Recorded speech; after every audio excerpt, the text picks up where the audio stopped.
Hey everyone, I wanted to do an interesting Tafo Talk based on a tweet that I put up.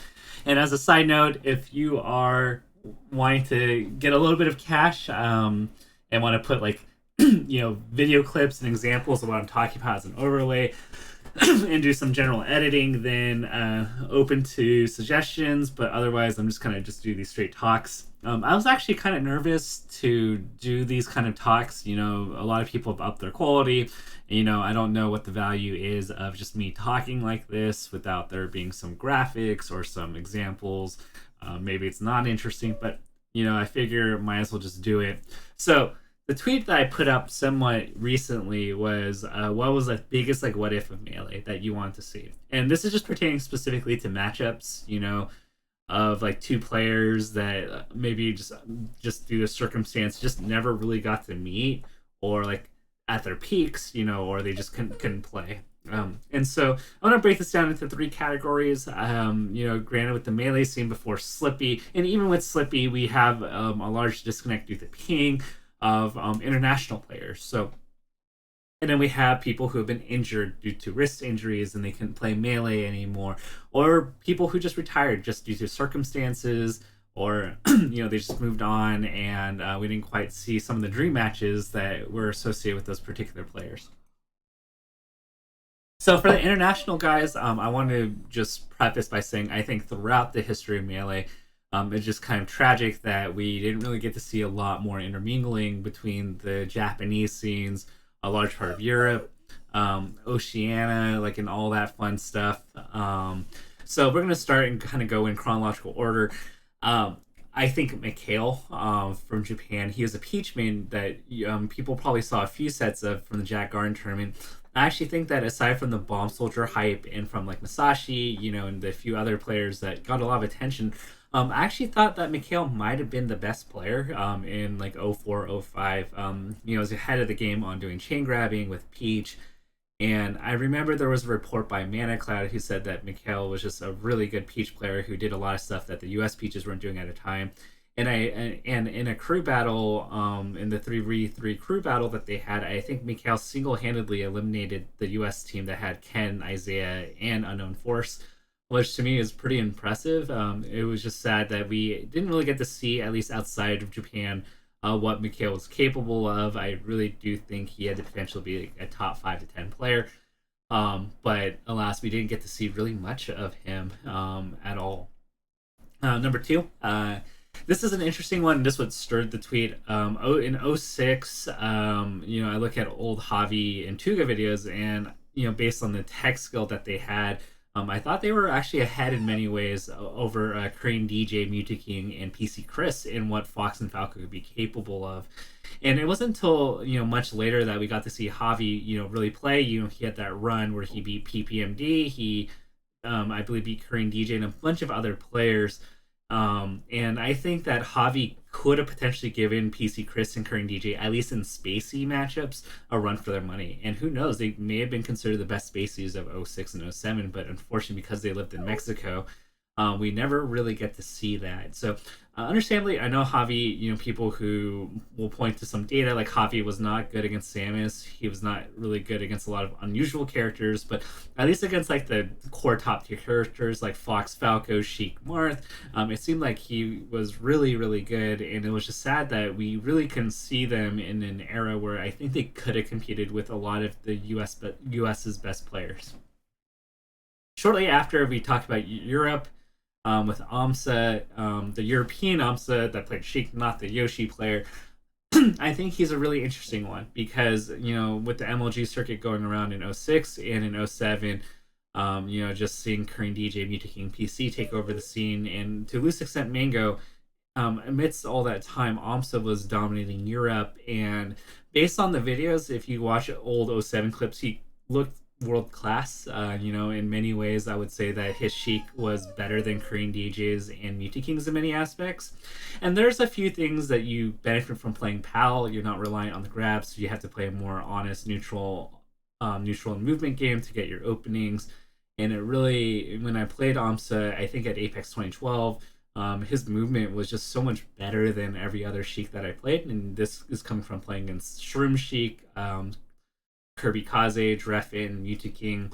And I think there are a few things that Amsa probably would have had to adapt to, with Sheik, where he would probably have to learn chain grab, but like all these things I don't think are really that difficult. I think he would have adapted really well, and I think based on some things with pound five, where or pound four rather, where he finished in the top four, I think it kind of demonstrates that he was a really, really phenomenal player that just really didn't get any opportunities.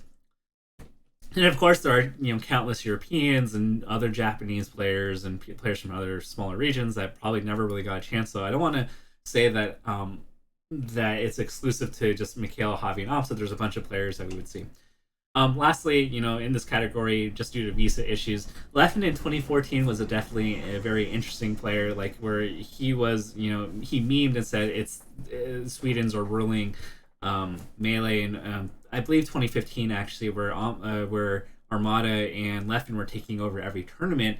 And then, as you guys all remember, the visa issues happened, and I think where Leffen was, contending for being the world's best, it was just so tragic to see that he wasn't able to travel to America for a good, year and a half, possibly even more. I can't remember the dates, but it was just tragic that we didn't really get to see peak Leffen play in a lot of these kind of matches and really demonstrate kind of a mini reign. It was just cut short, unfortunately. And then we go to, so those are like my international prospects, and then there's people who, because of injuries, just tragically had to cut their careers short. Immediately, what comes to mind is Hax Money, who, he played Falcon for a while, was a consistent top 10 player, switched to Fox, and people memed him for a while, but then he was starting to come to that teetering edge where you had the five gods, and then you had players like SVAP, UPU, Axe, and Hax, and like Wobbles and all of them contending right below. And you saw Hax get so close to taking sets off of a lot of really good players. He took a couple sets off of Mango. Like I think took Armada to like pretty close. Has like challenged Muta King to sets. But unfortunately, just due to wrist injuries, we never really got to see that skill curve go up, and he was improving rapidly. And just to see that stop, altogether, just kind of tragic. The other Fox, and this is tragic in two ways, because the legacy of this player is remembered by just one particular FOD match, but it's Silent Wolf, where people think of Silent Wolf as this player that just got four-stocked by Pikachu, but Silent Wolf was extremely good, top 10 to 15. He would beat Mutaking on the regular with Fox against his Marth and his Sheik, and that was an era where none of the Foxes were really being Mutaking sets aside from Mango. And so Silent Wolf was legitimately a really, really great player that just unfortunately just never got to peak out just because of injuries. And I would have really liked to see where he would have been, had he not had to preserve his wrists, and have all these injuries and whatnot. And then we go to circumstances of eras where it's just kind of tragic. So I think the MLG Vegas era going into MLG shutting down and Brawl coming out was a little bit tragic because we saw a massive exodus of talent go away from Melee. And granted, I would say Mango's phenomenal, and Mango did get his shots against players like Azin, Court, PC. It just doesn't quite feel as complete when you think that shortly after, Azin, Ken, Isaiah, to a loose extent Hugs, Chillin' Dude, Korean DJ, all these players left the scene, and it would have been really cool to see that MLG Vegas top 8 go for another 2 to 3 years into the era where Mango, and Muta King were starting to just become dominant, and see that, passing of the torch. It almost felt like the throne was empty for a good while, and granted, Muta King was that throne person. There was just a lot of talent in the top 10 that was missing altogether. That kind of makes it sad that we didn't really get to see a lot of these potential matchups at the peak performances. Arguably, you can say that did Mango play as in that peak form? Did Mango, Mango did play Ken a few times at some locals and at Evo, but I would argue that at Evo 07, Mango wasn't, at peak or the world-class player he was a year or two later. It would have been interesting to see Mango's Puff in 08 and 09 have that rematch against Ken and a few other players, but we just never got to see that. And then we have the one that I think most people would argue is probably the biggest miss that people missed opportunity with Armada versus Zain. A lot of Armada and Zayn never really got a set where they were both at like top shape. Armada, understandably left the scene, but Armada, it would have been really nice to see this modern era 2021 Zayn play against Armada, who would be at peak form, but unfortunately we never got to see that. And I think to me that would have been really exciting. And unlike the other matches that we never got to see, like we kind of got to see them, but like not really. But I think a lot of people, I mean, everyone would agree that Peak Armada was just a scary tournament player. And even though like he's lost to Mute King and PP a few times in Marth, like Armada's still really solid. He still has a back of Fox. And Zayn, you have this player who has a wealth of experience against playing against like Lod and people in MDVA.